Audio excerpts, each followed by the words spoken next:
പത്തനംതിട്ട നാരങ്ങാനത്ത് ചികിത്സ കിട്ടാതെ പുഴുവരിച്ച് അവശനിലയിലായ ഗർഭിണി പശുവിനെ ഗോശാലയിലേക്ക് മാറ്റി. മികച്ച ചികിത്സ നൽകുന്നതിനായി മൃഗസ്നേഹിയായ അജാസിന്റെ ഗോശാലയിലേക്കാണ് പശുവിനെ മാറ്റിയത്.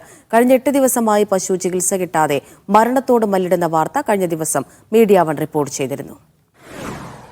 നാരങ്ങാനത്ത് മന്മഥൻ നായരുടെ ഏക വരുമാനമാർഗമായ പശുവാണ് മൺതിട്ടയുടെ മുകളിൽ നിന്ന് വീണ കൃത്യമായ ചികിത്സ ലഭ്യമാകാതെ കഴിഞ്ഞ 8 ദിവസങ്ങളായി പുഴുവരിച്ച് അവശനിലയിൽ കിടന്നത്.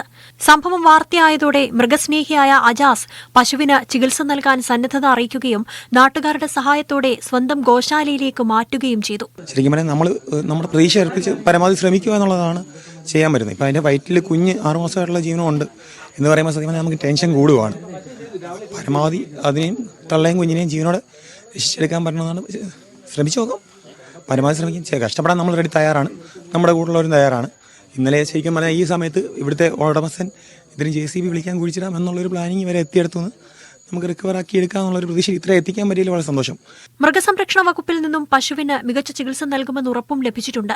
ഇന്ന് സ്കാനിംഗ് ഉൾപ്പെടെയുള്ള പരിശോധനകൾ നടത്തി ചികിത്സ ആരംഭിക്കും. ഒരു ആന്റിബയോട്ടിക് കവർ വേണം, അതിൻ്റെ വൂണ്ട് ഡ്രസ്സ് ചെയ്യണം, കൂടുതൽ വൂണ്ട് ഇൻഫെക്റ്റഡ് ആവാതെ നോക്കുക, പരമാവധി സപ്പോർട്ടീവായിട്ട് കൊടുത്ത് അതിനെ മുന്നോട്ട് കൊണ്ടുവരാൻ പറ്റുമെന്ന്. ഇപ്പോൾ ആനിമൽ അലേർട്ടല്ല, അതിനെ അലേർട്ട്നെസ്സിലോട്ട് എത്തിക്കുക എന്നുള്ളതാണ് ആദ്യത്തെ നടപടി. 6 മാസം ഗർഭിണിയായ പശുവിന്റെ ആരോഗ്യം വീണ്ടെടുക്കാൻ തുടർച്ചയായി കൃത്യമായ പരിചരണം ആവശ്യമുണ്ട്. ഇതിനായി ഗോശാലയിൽ മൃഗസംരക്ഷണ വകുപ്പ് ആവശ്യമായ ചികിത്സാ സൗകര്യങ്ങൾ എത്തിക്കും. വരും ദിവസങ്ങളിൽ പശുവിന്റെ സ്ഥിതി മെച്ചപ്പെടുമെന്ന ശുഭാപ്തി വിശ്വാസത്തിലാണ് എല്ലാവരും. മീഡിയ 1 പത്തനംതിട്ട.